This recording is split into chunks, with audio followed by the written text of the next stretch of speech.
Herkese merhabalar. Ajur yakadan başlamalı ama yapılışı çok zevkli ve kolay bir modelle geldim size. Sonradan şöyle yakasını toparladık. O yüzden yaka genişliğini düşünmeyin başlangıçta. Sonra bakın böyle gayet güzel toparlanıyor. Hemen başlayayım. 3,5 numara tığ kullandım. Alize Cotton Gold kullandım. Bunları ben kendim alıyorum. Reklam değildir. Renk numarası 50 62'ymiş. Evet 62. 100 gramı 330 metre. İnceliğini de o şekilde hesap edersiniz. Tığ esasında 3 diyor. Ben 3,5 çalıştım. Daha böyle dökümlü olsun diye. 2 ile 4 arası kullanılabiliyormuştu. Şimdi bir ölçü vereyim önce. Unutuyorum ölçüyü. Sonra bana sistem ediyorsunuz. Haklı olarak. Eninin ölçüsünü vereceğim. En ölçüsü önemli olan o zaten. Boy ne kadar isterseniz yapın. Ben özellikle yetiştirmek için biliyorsunuz daha kısa çalışıyorum. Biraz daha bedeni dar tutuyorum ki hemen size yetiştirebileyim örneği. Şöyle baktım. 52 santim. Bence small'dan M'e kadar gayet rahat olur. Şuradaki yaka ölçüsünü toparladıktan sonra vereyim. Bakın toparladıktan sonra 22 santim olmuş. O da gayet iyi. Şimdi size sayıları vereceğim. Nasıl yerleştirdim anlatacağım. Ben şimdi şöyle bir model görüyorum. Önce onu anlatayım size. Şu mesela bir model. Bir tane ikili trabzan. Şurası ilk kuruluş yeri. Durun şuradan göstereyim. 3 tane ikili trabzan. Bir tane ve 3 tane ikili trabzan. Üstüne de şuradaki çalışmaları yapmış. 2 sıradan oluşuyor. Sonradan yeniden zaten birinci sıradan başlatıyoruz. 2 sıralı bir model. Ben bunu alıyorum. Sayılarını çıkarıyorum. İşte 10'un katı, 20'nin katı. Ona göre yakadan başlamalı bir yerleşim yapıyorum. Modeli. Böyle son derece basit bir çizimle yerleştiriyorum. Sonra da başlıyorum yapmaya, çalışmaya. Şimdi bunda da şöyle söyleyeyim size.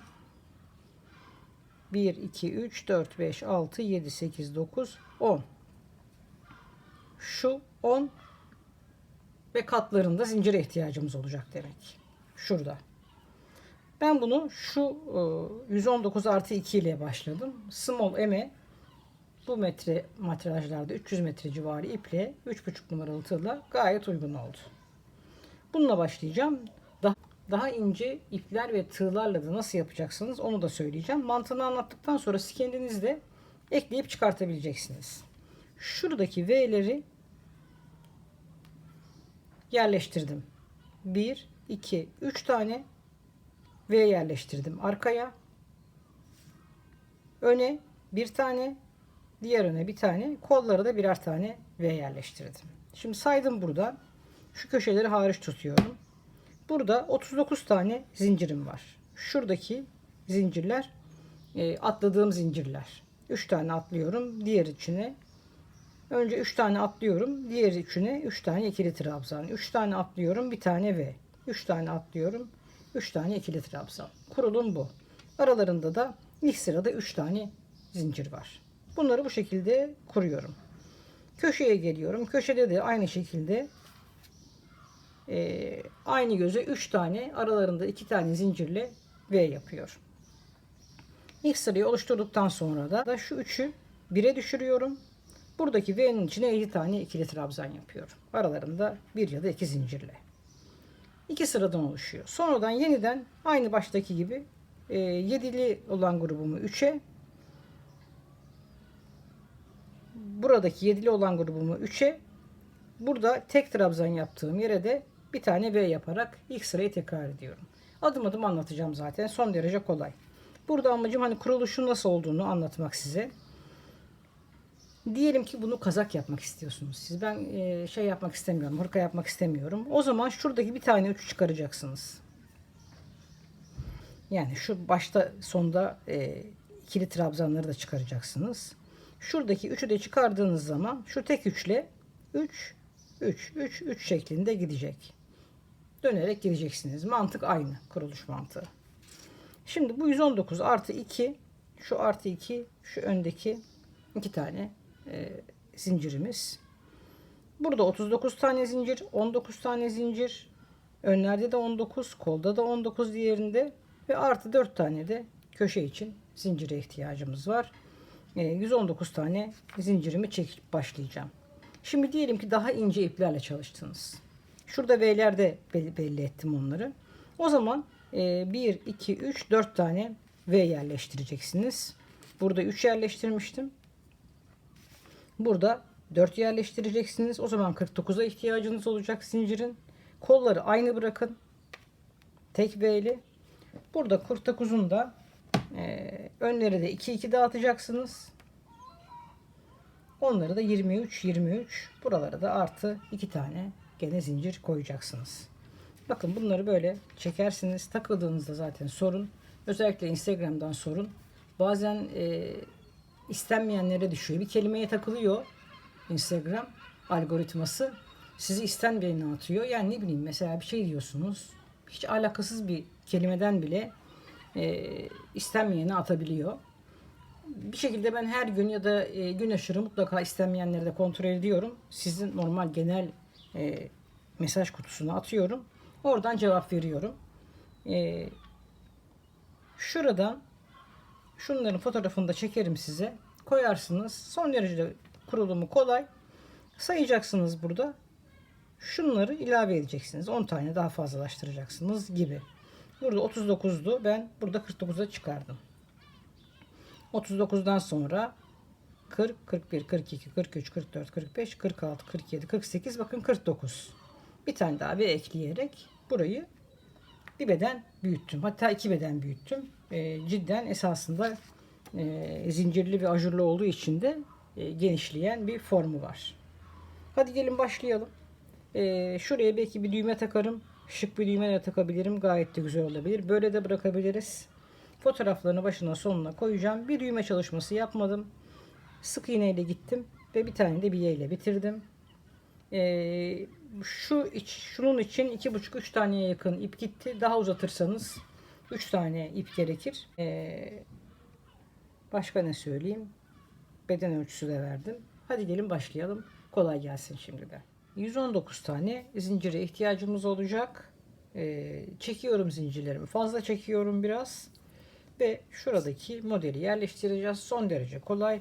Esasında 2 sıradan oluşuyor. Başta anlattım. Şimdi zincirlerimizi çekelim. 119 tane zincir çektikten sonra ben bir sıra bir sık iğne yapmayı düşünüyorum. Neden? Daha güzel oturuyor. Daha iyi oluyor. 3,5 numara tığımı da aldım.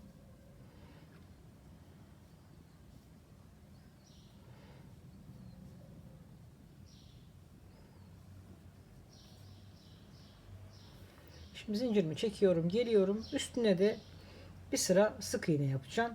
Ondan biraz fazla da çektim. Bir sıra sık iğne yapıyorum. Yani direkt başlayabiliriz de. Ama böyle daha sonradan yakayı toparlarken de kolaylık oluyor. Zincirlerin şu ikisi şöyle tekinden değil, şu ikisinden birden giriş yaparak bir sıra sık iğne yapıyor. 119 tane zincirimi çektim. Bir sırada sık iğne yaptım. 119 tane sık iğnem var. Şimdi bakın şurada örneğini göstereyim size. Siz de nasıl yapmak istediğinize karar verin. Şurada örnekte 3 tane ikili trabzan görüyorsunuz. Şunlar 3 tane zincir. Şu önüne 3 tane ikili trabzanla yaptım. Ama ben daha sonradan bu önüne de şurasına da bir lastik çalışması yapacağım için bu acaba fazla mı oldu diye düşünüyorum. Şuradaki üçlü şerit sanki artı bir tane daha lastik gelirse çift lastik gibi olacak gibi geldi. O yüzden bu örnek kalsın. Dilerseniz siz bunu 5 yapın misal ya da 6 yapın. Burayı böyle lastik olarak devam ettirin. Ama ben sonradan buraya daha değişik bir lastik yapmayı düşündüğüm için ön tarafına bu üçlü fazla geldi bana ama örnek olsun diye size gösteriyorum. Eğer öyle bir örnek çalışma yapmak istiyorsanız burada buraya 3 Buraya da 3, 6 tane daha şuraya ilave yapmanız lazım. 119'a 125 tane zincire ihtiyacınız olacak o zaman. 119 artı 3 buraya, 3 buraya. Ama ben birer tane ikili trabzan koyacağım. Kenar ilmeği gibi. Onun için artı 2 yapıyorum. Başa ve sona birer tane ikili trabzan yapacağım. Yani şu görüntüyü bir kontrol edin. Sonra bir de benim yaptığıma bakarsınız. Burada yapacağımıza hangisini isterseniz onu koyarsınız. Yani şu başa ve sona koyacağınız, şuradaki başlangıca ve sona koyacağınız zincir sayısına siz karar verin. Bir tane yapacaksanız buraya ve buraya artı 2 zincire ihtiyacınız olacak. 3 tane yaparsanız da artı 3 artı 3'e ihtiyacınız olacak. Şöyle bir örneği görün. Ben şimdi artı 2 yapacağım. Yani şuralara artı birer tane. Bunu özellikle böyle gösteriyorum ki şemalı. Şimdi 2 tane daha ilave ediyorum 119'a. Ve modelimizi kurmaya başlıyoruz.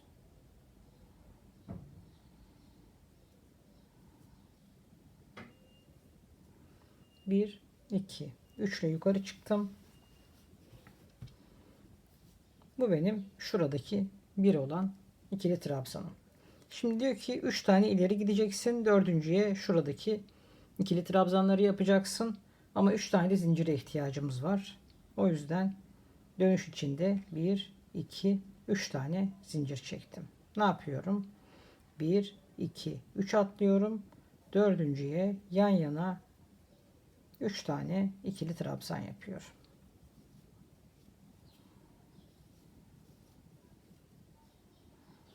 Sonradan şöyle devam edelim. 3 tane yaptım. Sonradan 3 tane atlıyorsun. 3 tane de zincir çekiyorum. 1, 2, 3 zincir. Bir tane V yap diyor. 1, 2, 3 atladım. Dördüncüye bir tane V yapıyorum. Aralarında 2 zincir. Aynı göze bir tane daha. Bu V'miz oldu. 1, 2, 3 zincir.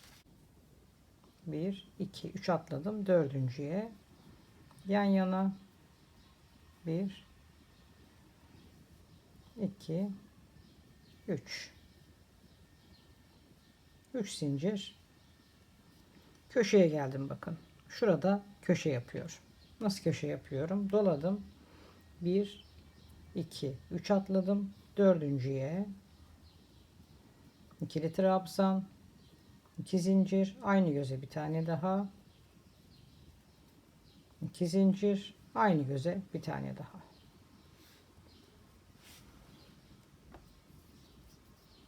Şu şekilde bir köşe çalışması yaptım. Şuradaki çalışmayı yaptım ve şuradaki köşemi de yapmış oldum. Şöyle bakalım.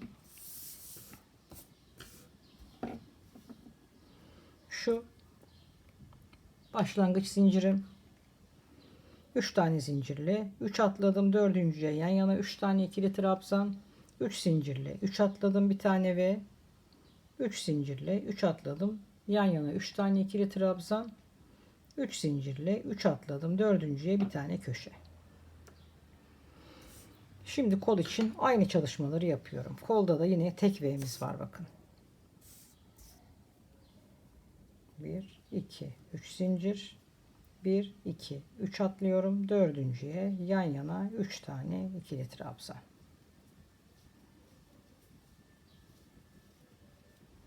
Bir, iki, 3 zincir. 1, 2, 3, dördüncüye bir tane V. Aynı göze ikili trabzan.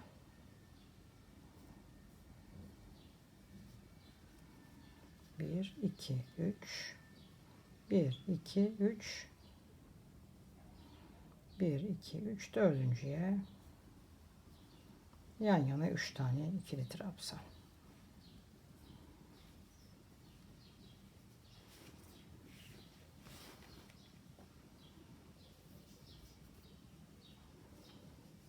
Köşeden sonra şu çalışmamı yaptım. 1, 2, 3 köşemi yapıyorum. Doladım. 1, 2, 3, dördüncüye köşe.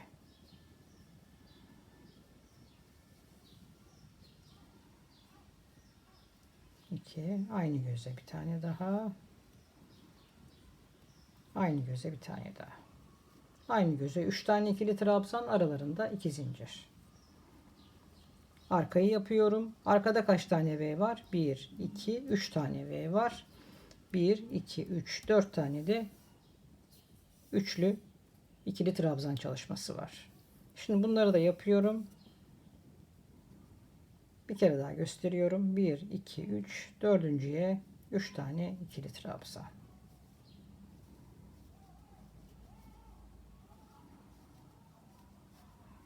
Bir, iki, üç zincir. 1, 2, 3, dördüncüye bir tane V.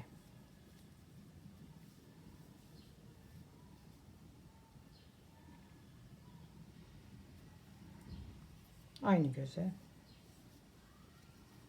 1, 2, 3, 1, 2, 3, dördüncüye yan yana 3 tane ikili trabzan. Birinci sıramız bu. Sonra bir sıra daha yapıyoruz. Sonra yine aynı çalışmayı yapacağız. İki sıradan oluşan çok kolay bir model. Ön kısmım, köşesi, kolum, köşesi, arkayı yapıyorum. Köşeden sonra kaç V'm oldu? İkinci V'mi yaptım. Bir V daha yapacağım. 3, 1, 2, 3, dördüncüye yan yana 3 tane ikili trabzan.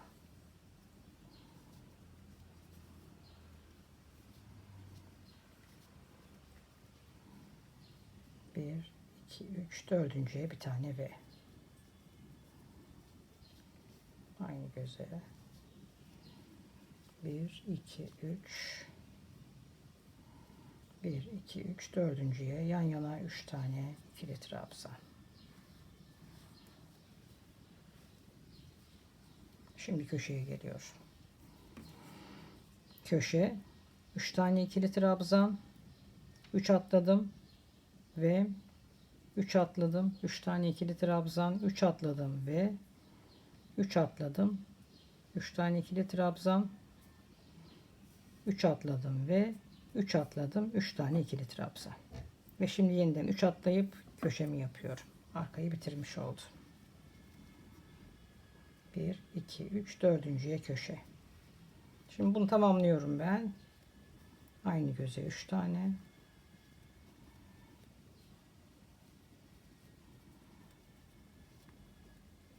Şimdi buradayım. Tek V'li 2 tane üçlü grup, köşe ve ön kısım. Tek V'li 2 tane üçlü grup.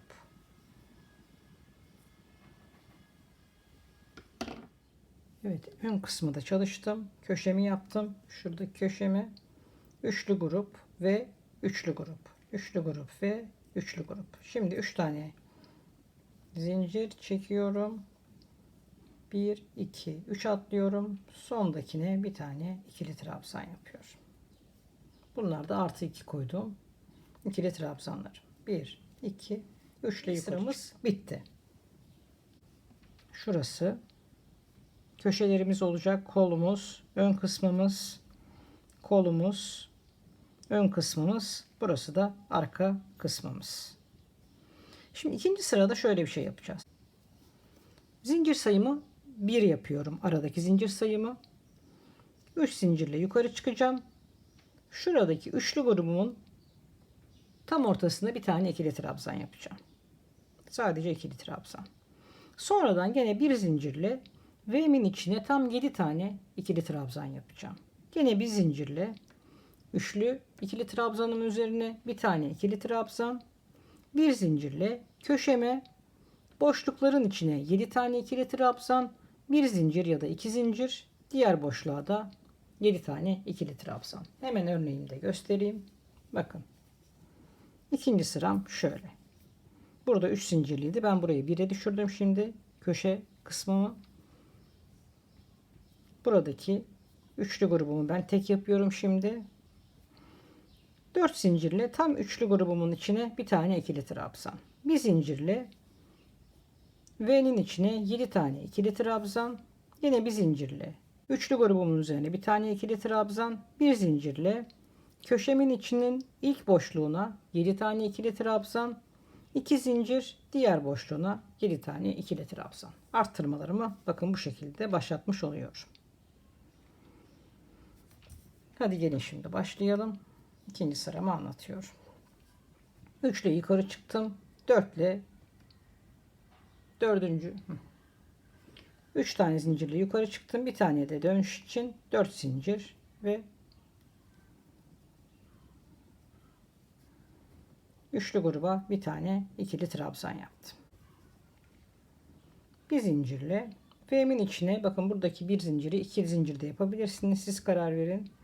V'min içine 7 tane ikili trabzan. 2 3 4 5 6 7. Bir tane zincir, 3 tane ikili trabzanımın tepesine, ortasına bir tane ikili trabzan. Bir tane zincir. Köşeme geldim, bakın. İlk boşluğun içine 7 tane ikili trabzan.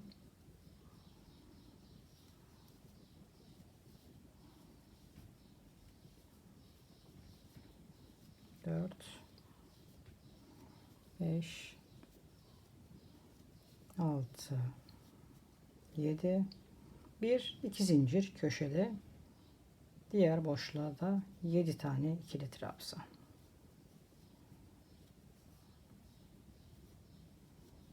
3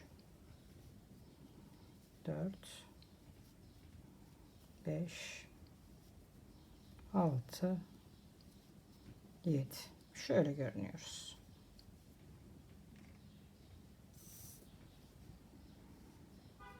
Dört zincirle yukarı çıktım.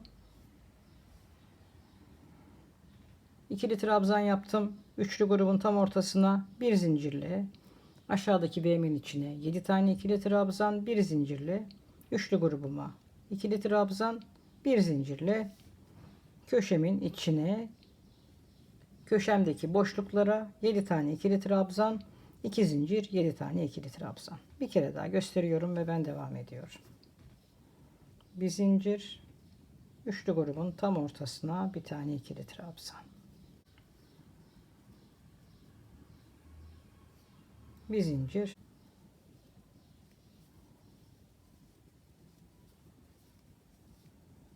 4 5 6 7, bir zincir, tam üçlü grubun ortasına bir tane ikili trabzan ve köşeme geldim. Bir zincir, ilk boşluğa 7 tane,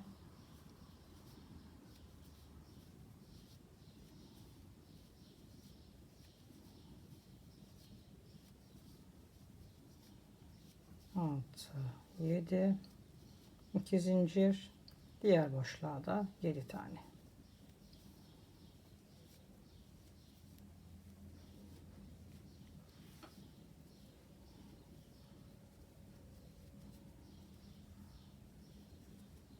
Altı, 7.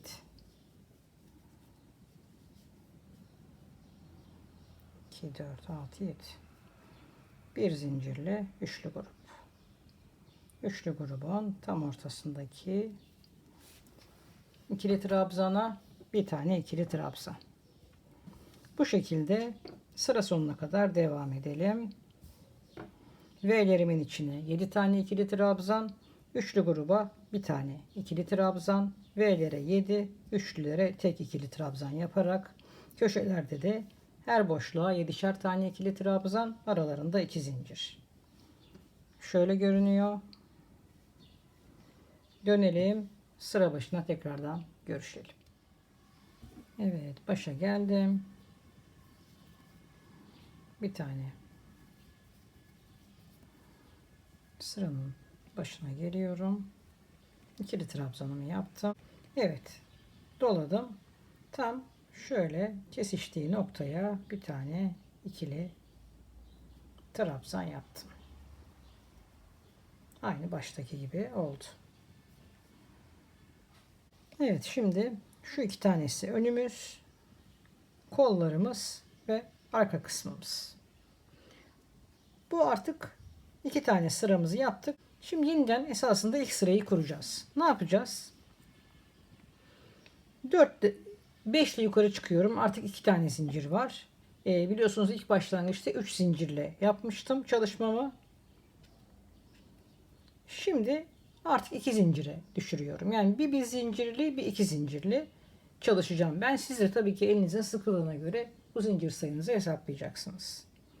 Şimdi artık ilk sıramı tekrar ediyorum. İlk sıramda ne yapmıştım? Bir üçlü, bir V, bir üçlü, bir V. Şimdi bu üçlü grubumun olduğu noktada bir tane ikili trabzan var.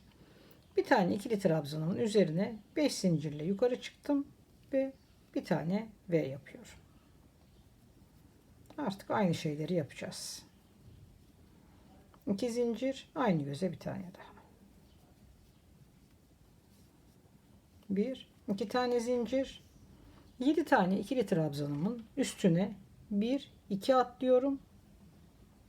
3 tane ikili trabzan.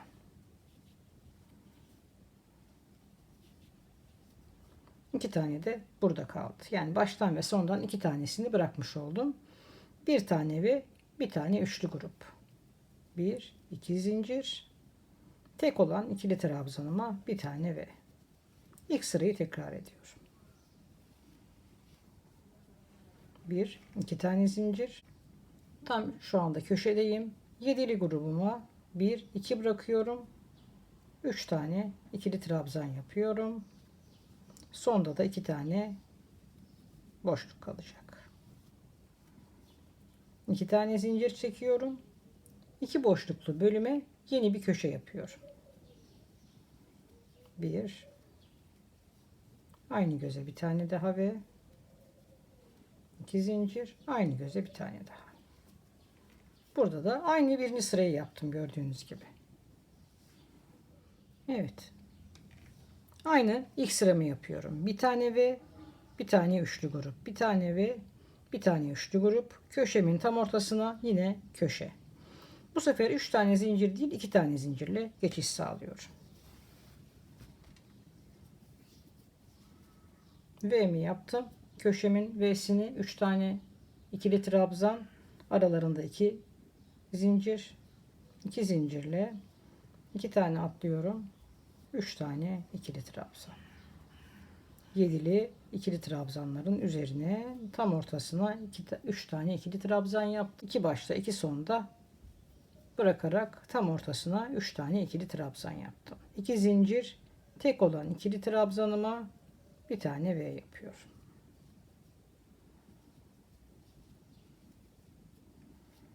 2 zincir,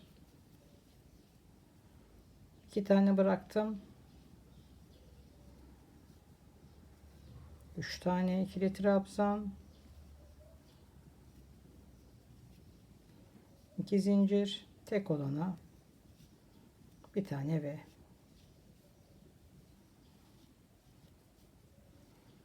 2 zincir, baştan 2 tane bıraktım. Köşedeyim şu anda. 1 2 3 2 tane de burada kaldı. 2 zincir, tam ikisinin ortasındaki boşluğa yeni bir köşe hazırlık çalışması.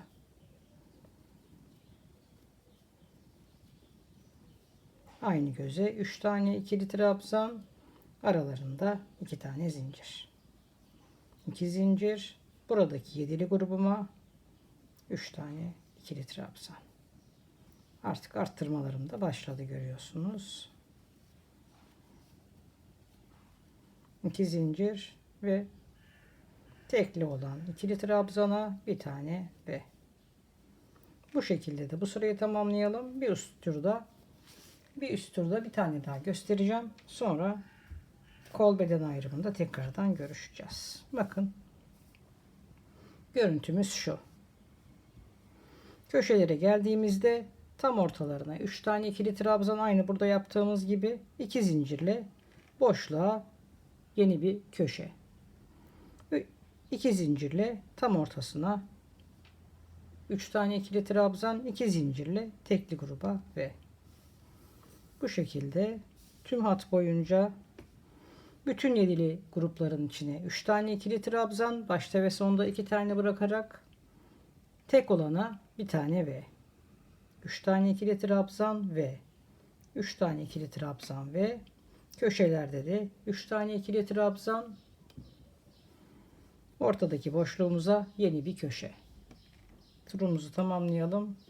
Başta görüşelim. Evet, sıranın sonuna geldim. Dönüşte başlarken 2 zincirle başlamıştım.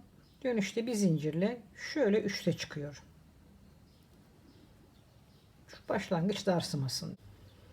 Bakın şöyle bir görüntümüz oldu. Şimdi ne yapacağız? Bu sırada ne yapıyorduk?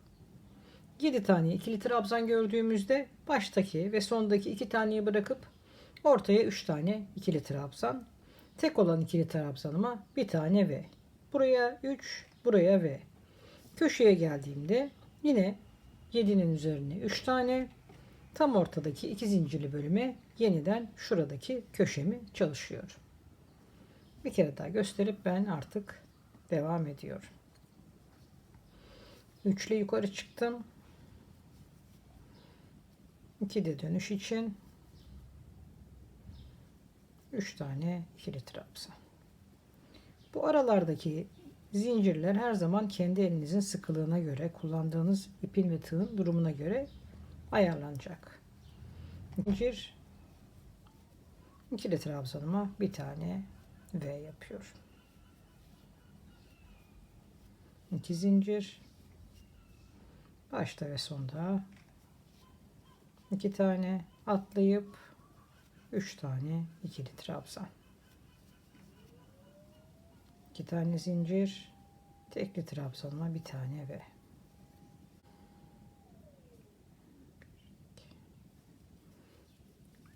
ben artık kol beden ayrımına kadar devam edeceğim.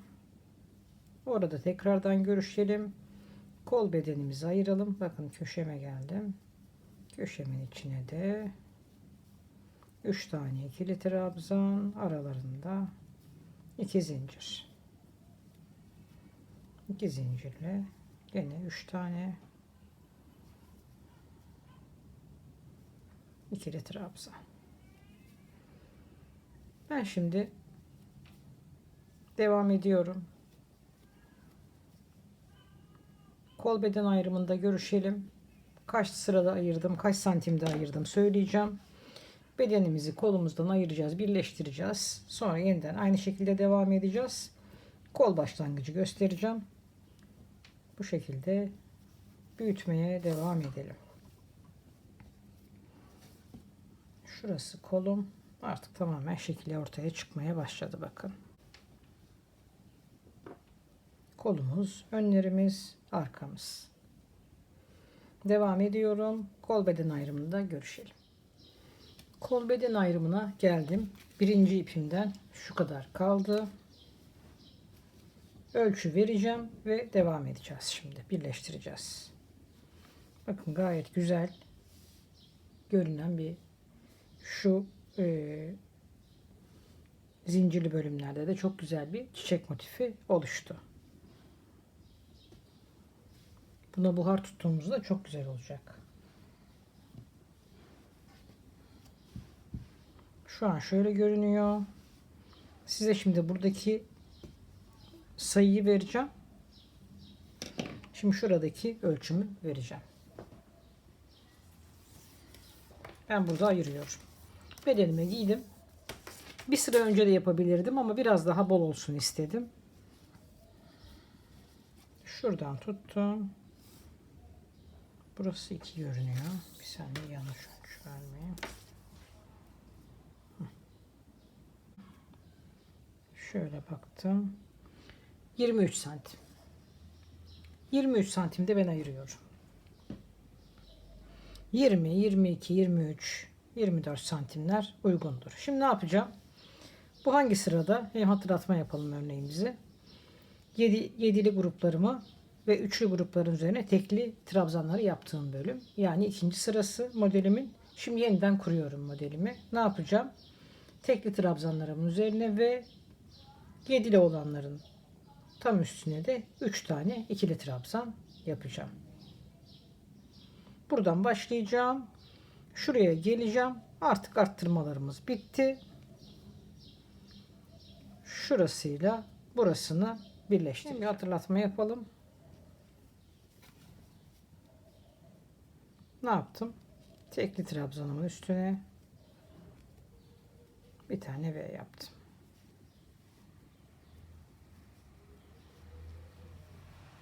İki zincir. 1 2 atlıyorum. Üçüncüye yan yana 3 tane ikili trabzan.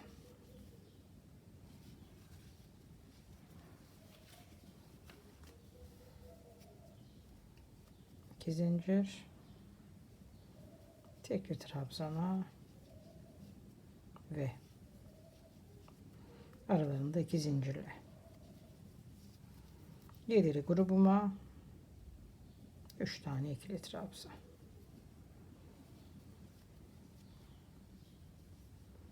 Şimdi koltuk altı bölümüne geleyim. Orada görüşelim. Şimdi köşeme geldim. Dur, köşeme yapmışım. Önce bir. Köşeme geldim. Artık arttırmamız yok ve bununla buradaki bölümümüzü burasıyla diğer köşeyi birleştireceğiz. Ve kolumuzu bedenimizden ayıracağız. Şimdi nasıl kuruldu? Bir tane üçlü, bir tane V. O sıradayız. Bir tane üçlü, bir tane V. Şimdi köşeme geldim ve bu köşeyi bu köşeyle birleştireceğim. Zincirimi çektim, doladım. Şöyle bekletiyorum. Bir tanesini yaptım. Diğerini de aldım.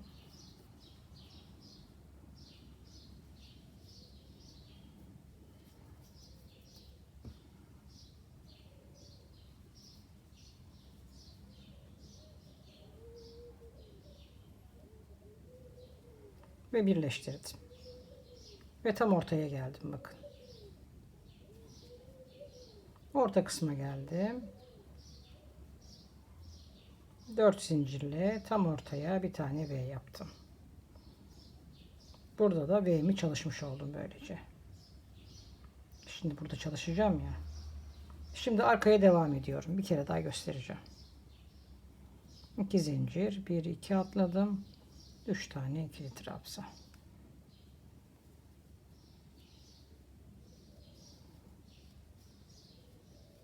Ve şöyle bir bakalım şimdi nasıl olmuş.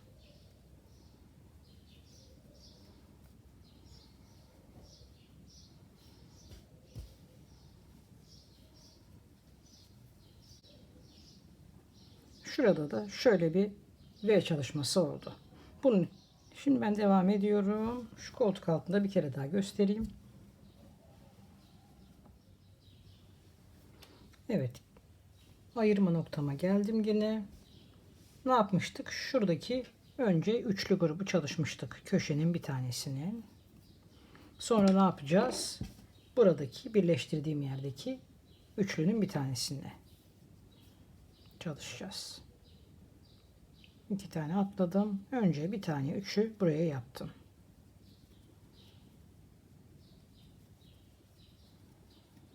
İki dedim. Ne yaptım? Tam köşeye giriş yaptım. Şöyle beklettim. Şimdi beklettim. Aldım bunu.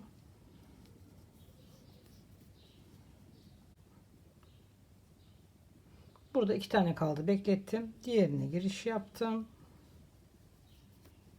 Ve şöyle çıkardım. Bakın ortaya geldim. 3 kere de çıkardım. 4 tane zincirle aynı göze bir tane daha tam ortaya. Burada da bir V yapmış oldum. Aynı burada yaptığım gibi. Bundan sonraki sıra bu V'nin içine 7 tane ikili trabzan yapacağım. Şimdi 2 tane zincirimi çektim. Ne yapıyorum? 1 2 atlıyorum. Üçüncüye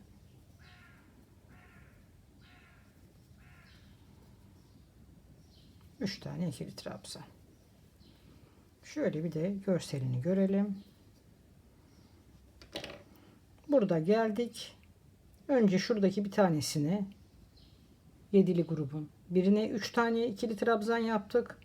2 zincirle tam köşenin ortasına geçiş yaptık. Trabzanı yaptım. 2 tane de beklettim.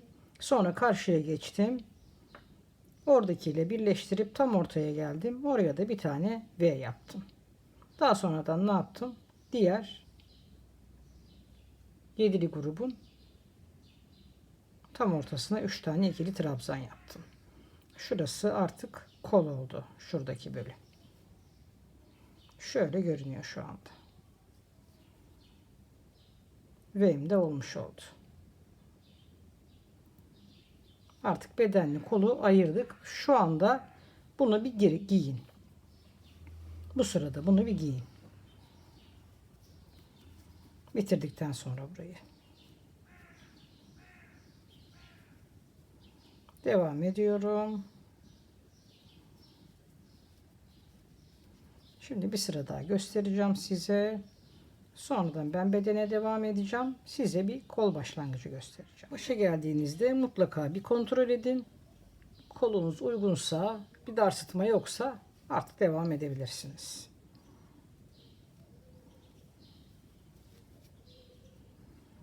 Zincirimi çektim. Ne yapıyorum? V'min içine 7 tane ikili trabzan. 3 tane ikili trabzanın ortasına bir tane ikili trabzan.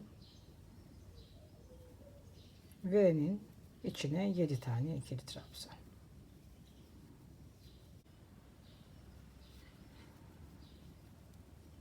Bakın tam bir tane V yaptığım yerdeyim. İki birleşim noktasına V yaptık. Oradayım. Burada üçlü grubuma bir tane, şu köşenin olduğu yerdeki üçlü grubuma bir tane ikili trabzan yaptım. Bir zincirle tam ortadaki V'nin içine de 7 tane ikili trabzan yapıyorum.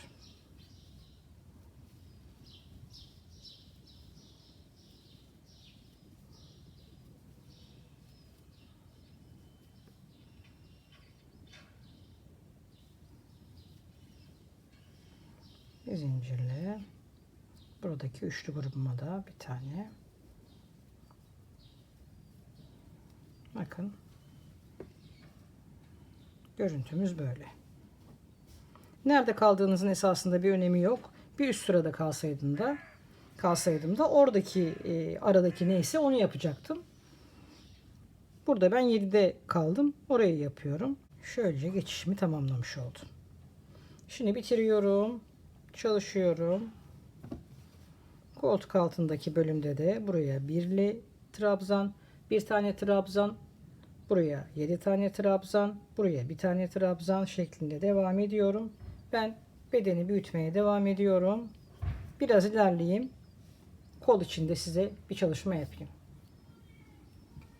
Sonradan ne yapacağız? Yakayı toparlayacağız biraz.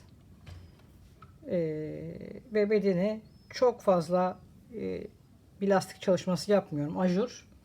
Hem bakın şuradaki şöyle de göstereyim. Buradaki şöyle çiçek modellerinde kapatmayacak. Şöyle bir iki sıra kadar sık iğne düşünüyorum şimdilik. Kolun bir tanesini bitirdim. Bedenimi uzatmaya devam ediyorum. Şimdilik işaretleyici taktım. Kaçmasın diye ilmeğim. Ona devam edeceğim. Ama ben size kolu anlatacağım. Nasıl başladığımı.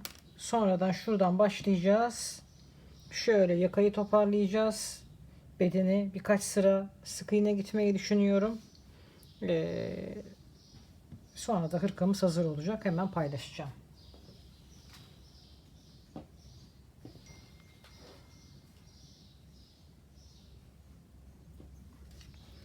Şimdi kaldığınız yeri önce tespit edeceksiniz. Nerede kalmışız? Buraya 3 tane ikili trabzan, buraya bir tane V yapacağız. İlk sıramız gibi düşüneceğiz yani. Şimdi buradan başlayalım. Şimdi buraya bir tane V yapacağım. Şimdi buraya V ile başlıyorum. Otomatikman burada da bir V ile başlıyorum. Tam ortadan giriş yapalım.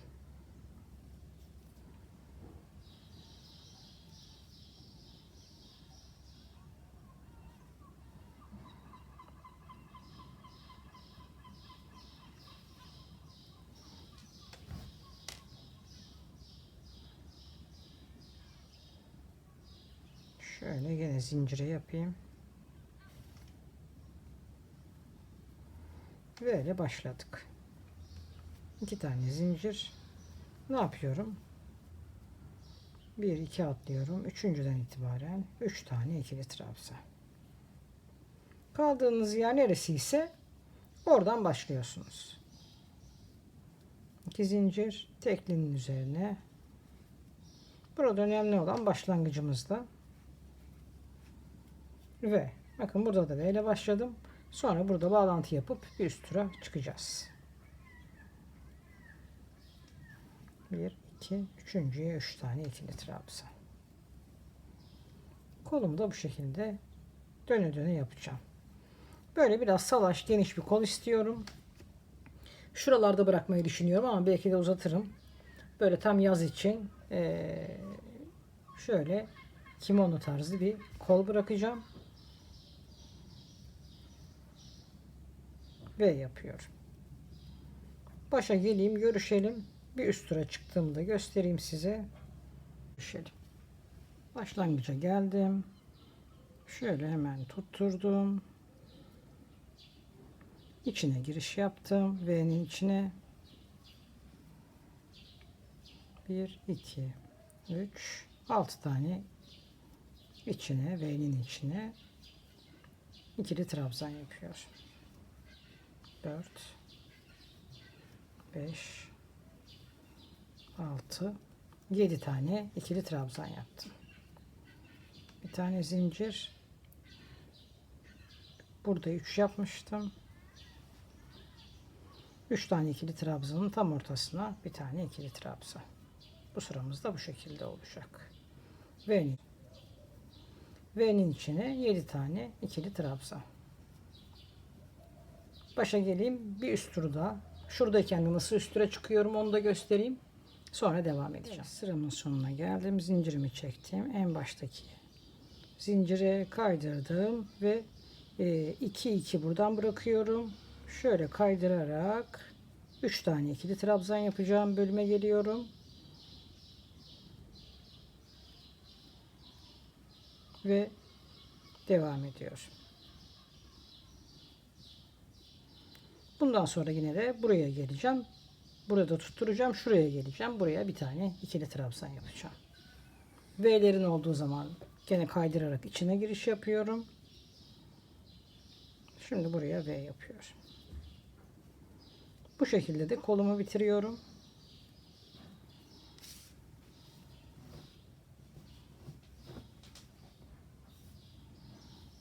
Şöyle bitmiş olandan göstereyim.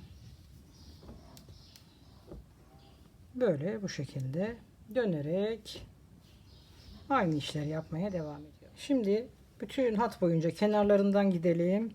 Şuraya gelelim. Esas toplamayı burada yapacağım. Yakanın. Burada şimdi sık iğnemi yapıyorum. Hemen ilk bölüme bir tane sık iğne. Eliniz sıkıysa burada yarım numara büyütün ki dar olmasın.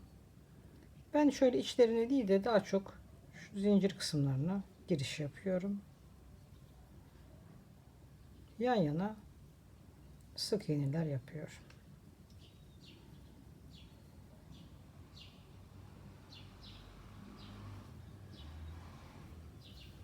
2-3 sıra yapacağım. Fazla yapmayacağım. Şu şekilde devam ediyorum ben şimdi. İlk sıradan sonra şuradaki şu hafif bir girinti çıkıntı da kayboluyor zaten. 2-3 sıra yapacağım. En sonunda da yine bir kaydırmayla biye yapabiliriz. Onu da gösteririm yine size. Arada kontrol edin. Öyle devam edin. Yakanın olduğu bölüme geldim. Şimdi oraya tam yakanın tam köşeye 2 tane aynı göze yaptım. Sık iğne. Orada şöyle yuvarlak bir dönüş sağladım.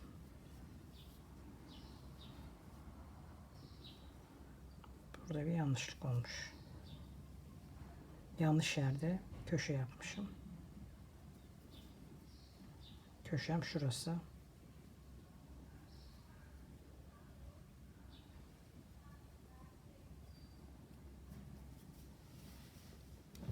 Her zaman kontrollü gidin. Aynı göze bir tane daha ve devam ediyor. Evet. Şimdi buraları toparlayacağım.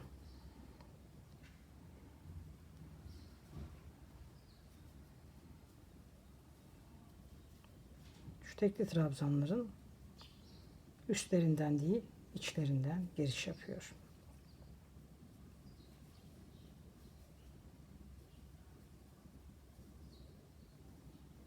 Bakın şöyle atladım mesela bir tane. Toplamıyorum da bir tane atlıyorum.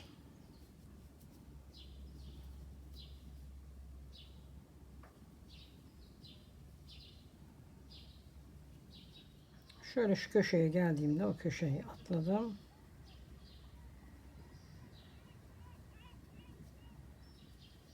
Şöyle devam ediyorum. 4-5 tane de bir tane atlıyorum. Bir tane atlıyorum. Hani büzülme olmasın, onu da kontrol ediyorum. Büzülme yok. Evet, bir sıkıntı görünmüyor. Bakın sık iğnelerimi yapıyorum. 4. sırada 4 tane yaptıktan sonra bir tane atlıyorum. 4 tane yapıyorum, bir tane atlıyorum. Ama hep kontrol ederek yapıyorum. En son sırada görüşelim. Şöyle 3 sıra kadar sık iğne yaptım. Şimdi de en son biyemi yapıyorum. Şöyle bir tane önce sık iğne yaptım. Sonra bu 2 tanesinin bir bacağından girdim ve şu başak görüntüsünün arka bacağından girdim ve hepsini aldım. 1, 2, 3 tane var. En dışındakinden giriş yaptım. Şu V'nin arka bacağından da giriş yaptım ve çıkardım. Hiç elinizi sıkmayın.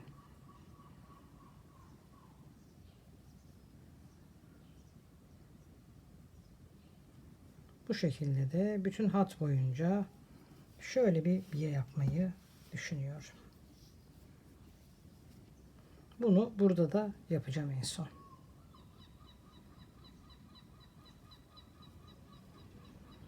Böyle daha sanki hazır bir ürünmüş gibi görünüyor.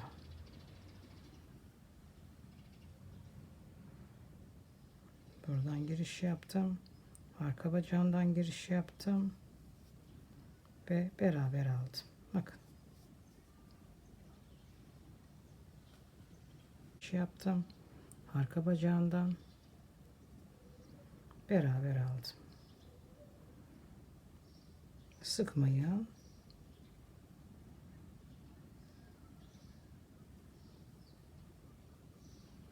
Bu şekilde de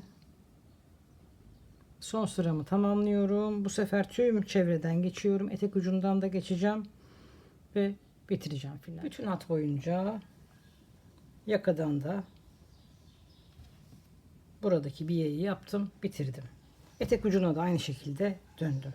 Burada hiçbir sık iğne kullanmadım. Orada o yüzden burası böyle oldu. Şimdi size onu kolda nasıl yaptığımı göstereceğim. Şimdi kollarım da bitti. Dilimli olarak bitirdim. Beden kısmında da üçlü gruplar olan yerde bitirdim. Daha düz görüntü olsun diye. Evet. Hemen bir tane sık iğne yaptım. Dışındakinden giriş yaptım. Beraber aldım. En dışındakinden giriş yaptım.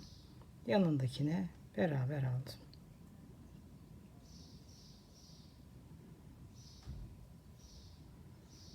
Burada önemli olan hiç sarsıtmamak. Yani bu zincirinizi böyle hiç dibine kadar itmeyin.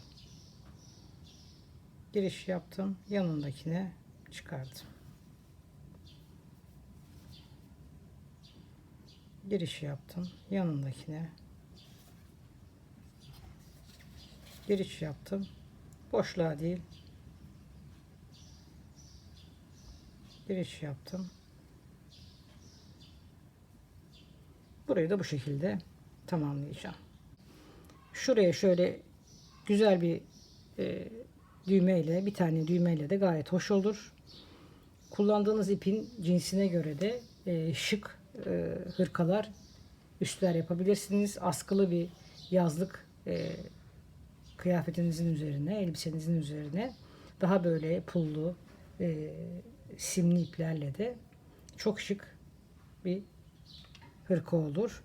Böyle kısa yaparsanız da gayet hoş olur. Uzun yaparsanız da çok güzel olur. Vaktiniz varsa uzun çalışın. Çok yakışacak bence uzun. Ama fotoğraflarda göreceksiniz. Kısa da gayet güzel oldu. Ben kollarını biraz daha şuralarda yaptım. O yüzden de böyle geniş bıraktım. Diyelim ki daha da uzatmak ve biraz daha dar bir bilek yapmak istiyorsunuz bu kısmını. O zaman da şuradaki yedilileri 6'ya, 5'e, 4'e düşürerek belirli bir zaman sonra bunları düşürün. Aralardaki zincirleri de kaldırın. Buradaki grupların içindeki buradaki grupları küçülterek biraz daha burayı toparlarsınız. Yani eksiltmeden buradaki grupları küçültün. Aralardaki zinciri de kaldırın. Daha dar bir kol isterseniz aşağı doğru. Evet, umarım beğenmişsinizdir. Başka projelerde görüşmek üzere. Kendinize iyi bakın. Sağlıcakla kalın. Hoşça kalın.